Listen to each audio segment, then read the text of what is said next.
Terima kasih pemirsa, Anda masih bersama kami dalam Kominfo Newsroom. Pemirsa, Lembaga Pengelola Dana Pendidikan atau LPDP yang bernaung di bawah Kementerian Keuangan Republik Indonesia yang merupakan membiayai warga negara Indonesia untuk menimba ilmu baik di luar negeri maupun di dalam negeri. Pembiayaan tersebut meliputi uang kuliah, tempat tinggal, dan juga fasilitas lainnya. Nah, dari beasiswa negara ini banyak diincar masyarakat tentunya karena fasilitasnya. Meski demikian, banyak juga dari mereka yang lolos tidak kembali atau enggan untuk pulang ke Indonesia. Dari ribuan penerima beasiswa LPDP, ratusan lulusan belum kembali ke Indonesia. Apa sebabnya hingga mereka yang menikmati beasiswa dari negara ini enggan kembali untuk ke Indonesia? Kita akan membahasnya hari ini bersama dengan Staf Sus Presiden Republik Indonesia Bidang Inovasi Pendidikan dan Daerah Terluar, Mas Billy Mambrasar. Kita sapa terlebih dahulu. Selamat sore, Mas Billy. Selamat sore. Baik, Mas Billy, sebelumnya terima kasih telah meluangkan waktu bersama kami, GPR TV Kominfo. Mas Billy, mengenai peserta awardee LPDP yang lolos untuk mendapatkan kesempatan baik kuliah di luar negeri maupun di dalam negeri, sebagian alumni LPDP ini apa sebenarnya mendasari bahwa para penerima ini enggan untuk kembali ke Indonesia, begitu Mas? Sebab seperti yang saya tahu sebelumnya bahwa sebelum mereka dinyatakan lolos menjadi peserta LPDP ini menulis esai mengenai kontribusinya untuk negara Indonesia, begitu Mas Billy. Seperti apa? Jadi kalau kita bicara ke luar negeri, kalau kita bukan anak orang kaya seperti saya contohnya ya, anak orang kurang ya biasa ya, anak biasa-biasa saja, untuk bisa ke luar negeri itu merupakan sebuah privilege karena harganya sangat mahal. Contoh ke Amerika, tiket pesawat pergi aja bisa di kisaran 15 sampai 20 juta sekali jalan. Lalu kemudian biaya tinggal di sana yang tidak cukup 1.000-2.000 dolar sebulan, paling 20 juta lah minimal untuk sampai 30 juta pengeluaran untuk bisa tinggal di sana. Jadi kalau orang biasa-biasa saja itu tidak akan mungkin bisa berkesempatan untuk berangkat dan tinggal di luar negeri. Nah, oleh sebab itu motivasi ketika, karena saya juga penerima LPDP ya, jadi motivasi ketika mengapply beasiswa tentunya selain untuk memperoleh gelar, tetapi juga adalah kesempatan untuk merasakan tinggal dan belajar di luar negeri itu seperti apa, yang merupakan privilege yang hanya dirasakan oleh orang lain. Ketika kita kemudian ke luar negeri, di sana rapi, semua terstruktur, fasilitas high class, bahkan juga public transportnya oke, semuanya yang mungkin berlawanan dengan Indonesia, kenyamanan-kenyamanan yang mungkin kita tidak rasakan ketika kita ada di negeri sendiri. Tentunya ketika kita udah merasakan kenyamanan tersebut, uh, kita akan memilih untuk ya mungkin kecenderungan ya udah tinggal aja, tidak ngapain pulang lagi ke Indonesia karena kenyamanan ini tidak akan ada di Indonesia. Saya pikir itu satu. Yang kedua, itu alasan pertama. Alasan kedua adalah ketika kemudian mendapat pekerjaan dengan jurusan yang sama, pekerjaannya dirasa, oh kalau saya pulang ke Indonesia, jurusan ini akan susah cari pekerjaan nih. Kalaupun dapat pekerjaan, gajinya nggak sebesar kalau saya tinggal di sini. Jadi pekerjaan dan juga gaji yang lebih tinggi yang bisa didapatkan ketika berada di luar negeri. Kemudian yang ketiga adalah mungkin bagi sebagian teman-teman itu mereka memperoleh jodoh, mendapat jodoh tinggal di sana, begitu. Jadi akhirnya mereka memilih untuk stay. Bahkan ada juga yang bikin bisnis dan juga mulai menjalankan usaha mereka dan tetap tinggal di sana. Seperti itu sih, itu beragam alasan kenapa kemudian memilih nggak pulang. Baik, beragam alasan menjadikan para penerima LPDP ini enggan untuk kembali ke Indonesia. Salah satunya tadi seperti pekerjaan dengan gaji yang lebih tinggi di luar negeri dan juga merasa nyaman dan juga alasan lainnya. Kemudian kiranya apa langkah yang negara lakukan untuk mengatasi hal seperti ini? Apakah perlu mengubah persyaratan saat pendaftaran atau cukup dikenakan sanksi pengembalian dana pendidikan, begitu Mas Billy? Kalau saya pikir untuk setiap insiden itu kan ada langkah preventif dan ada langkah mitigasi. Langkah preventif adalah langkah-langkah yang harus dilakukan sebelum sebuah kejadian terjadi.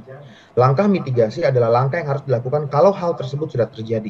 Yang disampaikan tadi, memberi sanksi, memberikan ultimatum, men-tracking, itu semua adalah mitigasi. Sudah terjadi, baru hal tersebut dilakukan.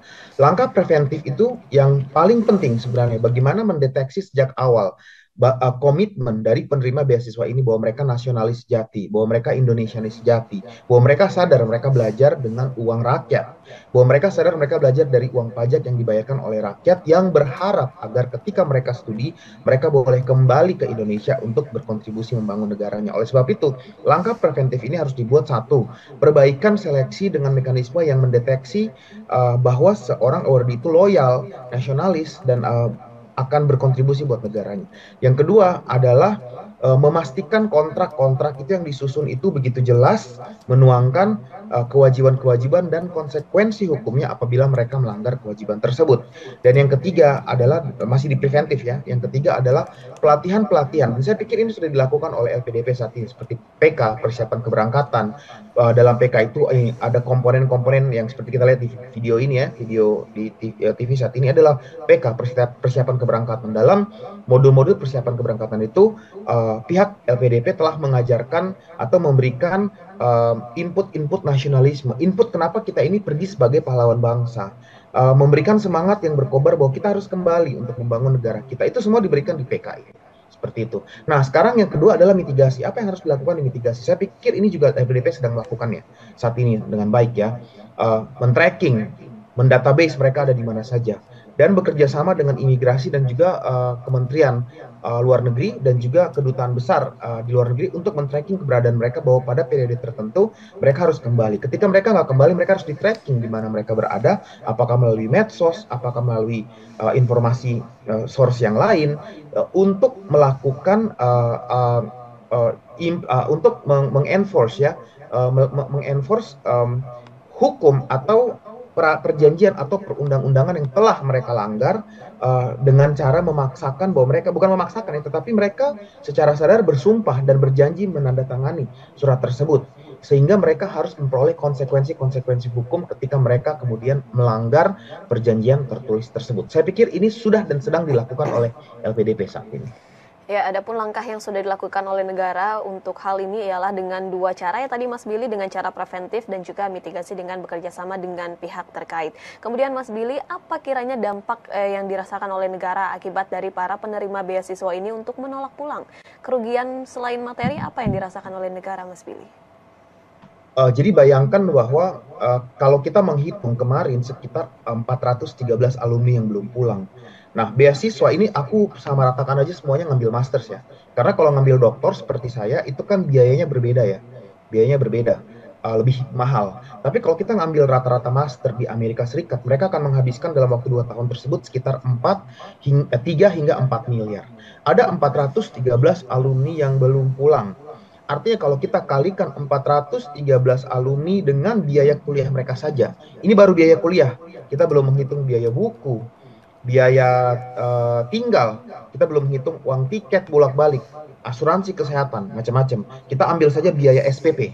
Kita kalikan SPP sekitar 3-4 miliar ini ya, dikalikan 413 alumni tersebut, maka berjumlah 1,6 triliun ya. 1,6 triliun rupiah adalah uang pajak, uang hasil rakyat, membayar pajak dikumpulkan. Kalau 1,6 triliun itu dibagikan kepada UMKM ya, UMKM, dan satu UMKM memperoleh sekitar 10 juta, kita hitung saja ya berapa ribu pelaku UMKM yang memperoleh bantuan itu, dan kita bisa membuka atau memperbaiki kehidupan mereka. Itu saja pengandaian atau analogi sederhana yang saya sering lakukan untuk melihat kerugian negara. Itu baru kerugian keuangan. Kerugian kedua adalah brain drain, kerugian intelektualitas. Brain drain ini adalah sebuah fenomena yang terjadi ketika sebuah negara mau maju melompat dari negara kelas menengah ke atas, seperti saat ini kondisi Indonesia, maka faktor penopangnya adalah sumber daya manusia. Itulah alasannya kenapa Kemenkeu mengeluarkan beasiswa LPDP saat itu, ya, adalah untuk melakukan investasi ke manusia agar mendorong manusia-manusia Indonesia nanti 10-20 tahun ke depan, ketika Indonesia siap shifting ke negara maju, manusia-manusia ini akan mendorong. Brain drain adalah fenomena yang terjadi ketika anak-anak bangsa terbaik yang seharusnya mendongkrak bangsa ini maju menjadi lebih baik itu tinggal dan tidak kembali ke dalam negeri untuk membangun bangsanya.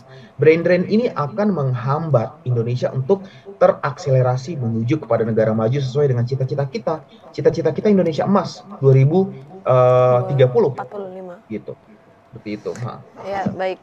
Selain kerugian materi yang dirasakan oleh negara ialah terhambatnya cita-cita bersama begitu ya Mas Billy ya untuk mencapai Indonesia menjadi negara maju di tahun 2045. Mas Billy sebagai penerima LPDP di Harvard dan Oxford begitu ya Mas, kiranya negara mana saja yang paling banyak dituju oleh para pencari beasiswa ini dan seberapa banyak calon penerima LPDP dari daerah 3T ini Mas? Terima kasih pertanyaannya. Pertama adalah beasiswa LPDP itu, sebentar ya, Mbak. Beasiswa LPDP itu ada banyak jenisnya ya, banyak jenisnya. Artinya kita lihat ada beasiswa reguler. Dulu kalau zaman Presiden SBY sebelum yang sekarang itu, kita lihat Presiden SBY itu ada beasiswa Presiden Indonesia itu untuk yang top of the top. Mereka yang terpilih yang intelektualitasnya tinggi memperoleh beasiswa Presiden Indonesia. Kemudian ada lagi beasiswa reguler. Nah, setelah ada beasiswa reguler, kemudian ada lagi beasiswa afirmasi. Beasiswa afirmasi ini ditujukan kepada mereka yang berasal dari kalangan ekonomi lemah atau mereka yang berasal dari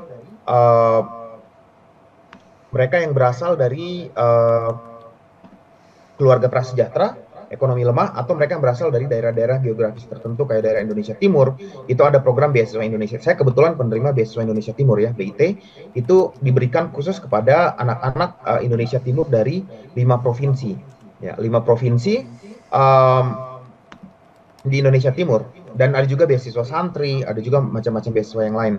Nah, kalau kita lihat dari data-data terakhir bahwa beberapa negara yang menjadi favorit LPDP adalah satu Inggris. Inggris ini paling sekali difavoritkan karena memang studinya lebih pendek dan kemudian negaranya mungkin indah, bersejarah, ya. Kemudian juga tidak complicated untuk nge-apply ke Inggris dibandingkan dengan Amerika. Kalau ke Amerika itu kita harus punya GRE, GMAT dan yang lain-lain. Kalau Inggris lebih simpel. Kemudian yang berikutnya adalah Australia. Ya, Australia adalah negara yang sangat didominasi dan sangat disukai. Kemudian Amerika Serikat, Belanda, dan kemudian Jepang. Ya, itu adalah negara-negara yang merupakan favorit untuk dikunjungi.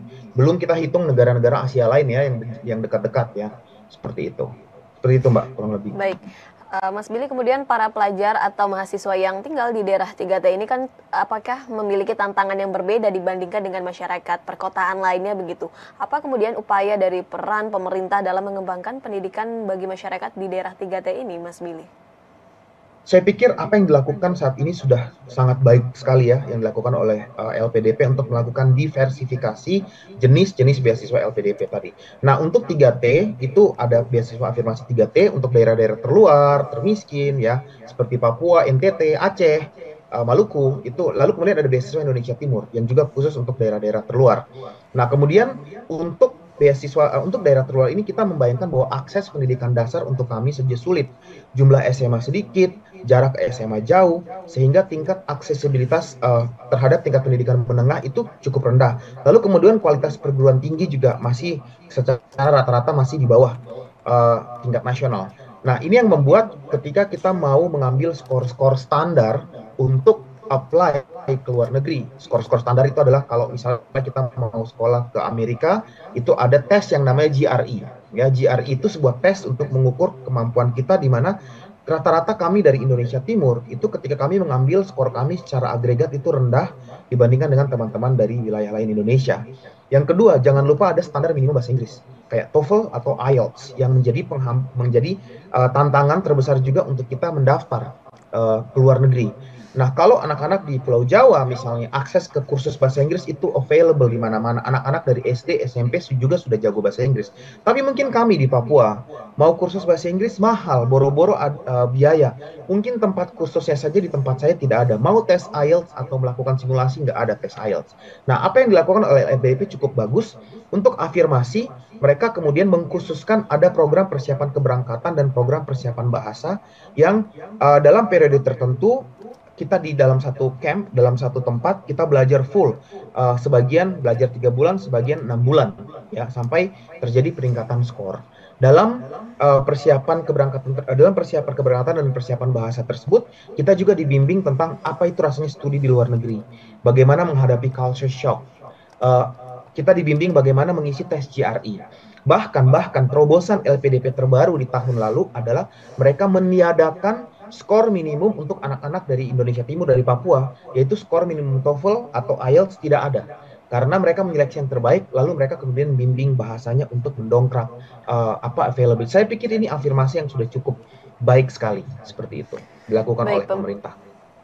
Baik, pembedaan jenis beasiswa bagi masyarakat di bagian timur ataupun masyarakat 3T ini patut diapresiasi begitu ya Mas ya, dan juga dorongan yang terus diberikan pemerintah ini juga patut untuk diapresiasi. Kemudian Mas Billy, bagaimana para alumni LPDP dari daerah 3T ini untuk bersinergi membangun jaringan untuk memperkuat dan tentunya memperluas program pendidikan di daerah 3T ini, Mas? Terima kasih, ini pertanyaan yang bagus sekali. Jadi baru kemarin kita di dalam sebuah acara yang dihadiri oleh Presiden di Papua, sebuah aplikasi yang namanya Mantap atau Manajemen Talenta Nasional itu diluncurkan. Dalam aplikasi Mantap tersebut, alumni-alumni ataupun talenta-talenta terbaik Indonesia Timur, misalnya kayak di Papua, itu didatakan dalam aplikasi tersebut. Nah, mereka bisa chatting satu sama lain, kemudian mereka juga bisa saling berkontak untuk melihat kolaborasi apa yang mereka bisa kerjakan. Nah, selain itu dalam aplikasi Mantap ini juga mereka punya job availability. Misalnya company-company yang ada di wilayah Maluku, di wilayah Papua itu menjadi member daripada Mantap ini juga, dan mereka bisa dihubungkan satu sama lain untuk memperoleh pekerjaan. Nah, saya pikir kemarin instruksi Presiden adalah untuk diintegrasikan dengan program kerja Kemenaker dan mungkin juga program kerja Kemendikbud. Nah, ini bagus sekali karena ini bisa menjadi salah satu contoh platform digital yang mengkolaborasikan para alumni ini untuk saling membantu, saling berkontribusi dan bekerja bersama-sama. Nah, kemudian yang kedua adalah contoh-contoh baik. Saya sering sekali turun ke NTT, Kupang. Kemarin saya ke Kupang ya, kemudian bikin kuliah umum di sana. Lalu saya sekarang ada di Jayapura ya, saat wawancara ini. Saya melihat bahwa anak-anak ini kemudian membuat komunitas-komunitas ya, organisasi-organisasi kecil. Kayak kita lihat gambar di sebelah kita ini salah satu pusat belajar. Saya tidak tahu pusat belajar apa, tapi ini contoh banyak sekali alumni-alumni LPDP yang kemudian setelah mereka pulang, mereka mendirikan inisiatif-inisiatif pusat-pusat belajar, yang mana pusat-pusat belajar itu memberikan pendidikan kepada anak-anak yang lain. Dan di situ mereka mengabdikan ilmu mereka yang telah mereka pelajari dari luar negeri atau dari dalam negeri, mereka pakai untuk mengajarkan adik-adiknya dan mentransfer ilmunya. Dan ini dilakukan dalam bentuk sebuah kolaborasi yang baik.